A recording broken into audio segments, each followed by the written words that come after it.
see, we have the beginnings of a collage right here, and probably on her own she stands as a collage.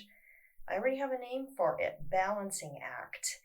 And I think this is something most artists will relate to when the going gets tough.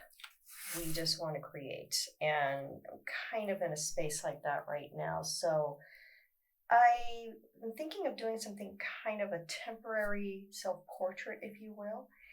I am going to be incorporating a technique that's simply called the Frankenstein technique, putting objects together, bodily objects together that don't necessarily belong, but I'm always surprised by the results. And you have to admit that in collage itself, that's what happens. We put things together that don't belong, kind of like a patchwork quilt. Are definitely, something from Mary Shelley's scary horror novels. I'm gonna keep searching here. I am looking for body parts this week. I'm also looking for pretty things like this. And as always, let's keep searching.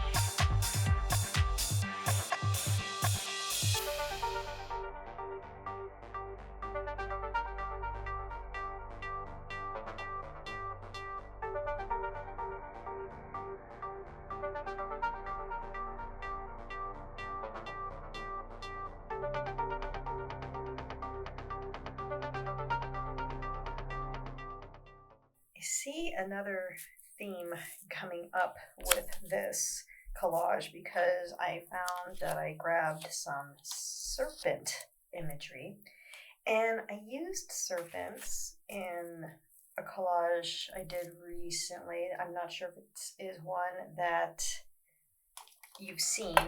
It's called Eve's Ascension, I think it was. I'll show it to you here.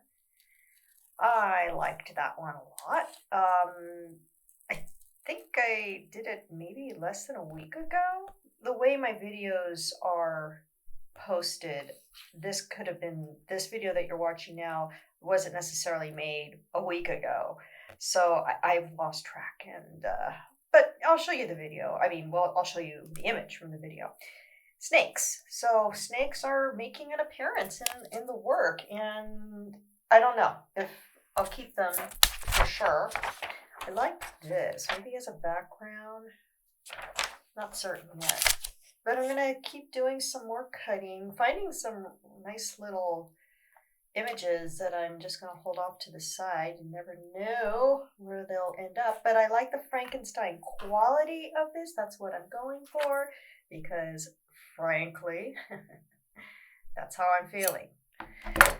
So let's keep going. Let's keep on this little journey and see what we come up with.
It's been a while since I pulled out my watercolors.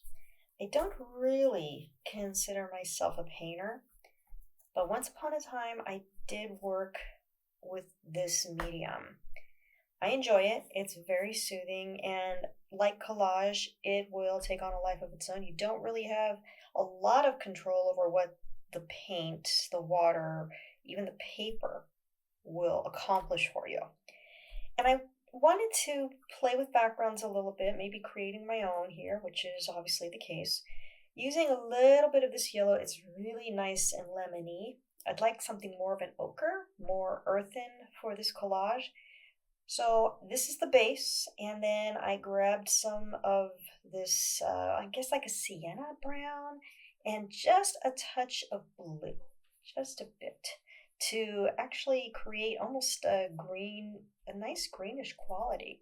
And letting the paint again and the paper have way at it. This is just a mixed media paper. It was from the sketchbook, obviously, as you can see by the spiral binding. So it's just play here. And now we're going into the mixed media category of collage. I'm going to let this sit. It's not the focal point. Focal point's done. She is finished, and this is how I want her set on this paper plane, this page plane, which is the size of the sketchbook. This was just supposed to be my practice palette because I really haven't decided, giving it a fresh sheet of paper, not really deciding if this is what I want. I might use this. I'm going to set it off to the side and grab a fresh piece. And again, just a little bit of water on that brush. And I start from the middle and nothing fancy. Get that lint out of here. And just doing great big fun circles with the brush. Layering a nice lemony yellow, which isn't going to stay lemony for very long. The interesting thing about watercolor, it goes on looking darker than it will be eventually. It's going to become much lighter. Now that we have that very nice yellow foundation going on, some more paint, and just dabbing in the brown, doing the same thing as before with the yellow, just swirling it around. It will be lighter than this. That being the case, if you think it's too dark, you can go in with a wet brush and play with it a little bit more. And then you can check on it here and there and say, well, I maybe want it a little darker up here, give it kind of a smoky quality.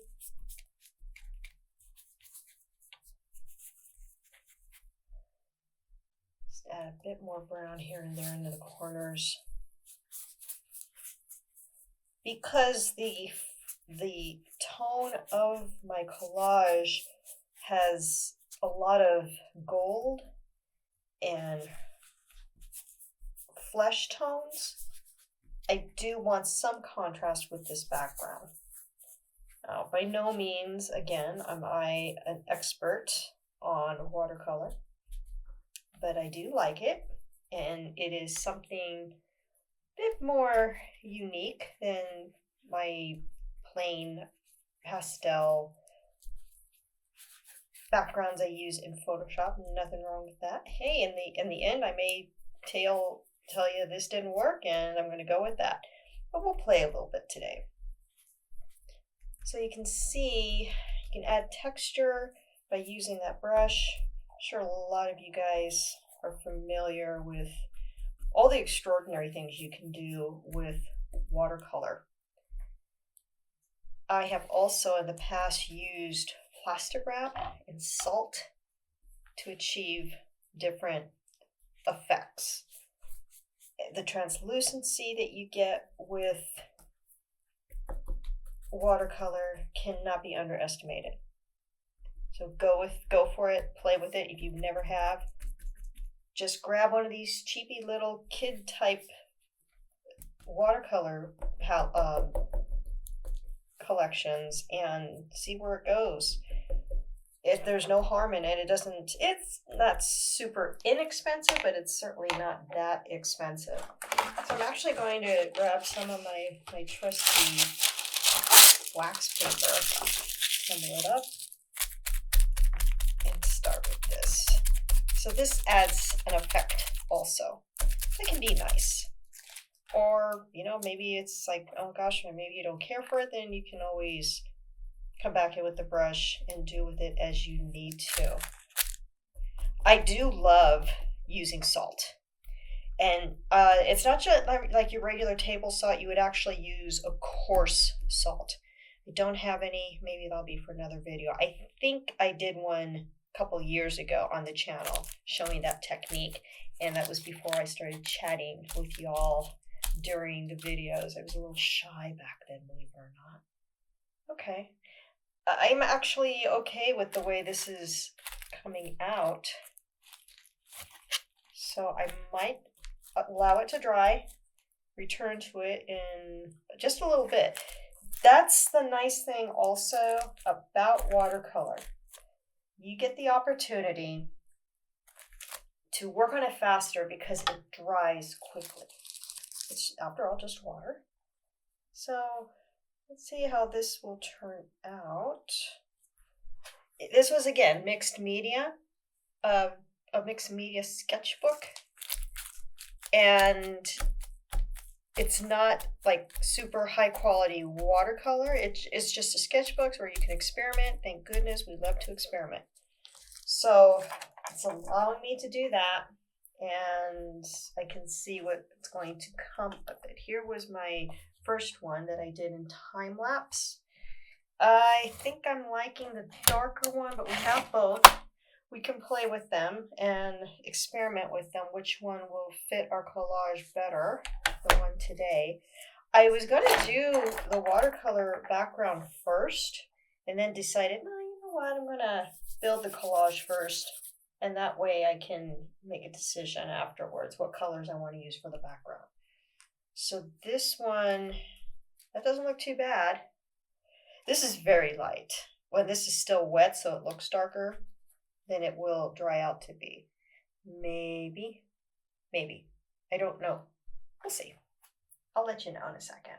I managed to spill my watercolor water on my station, and thankfully nothing got wet except for the mat. Narrowly missed the collage I was working on. And I did some editing with that. I took out some of the color.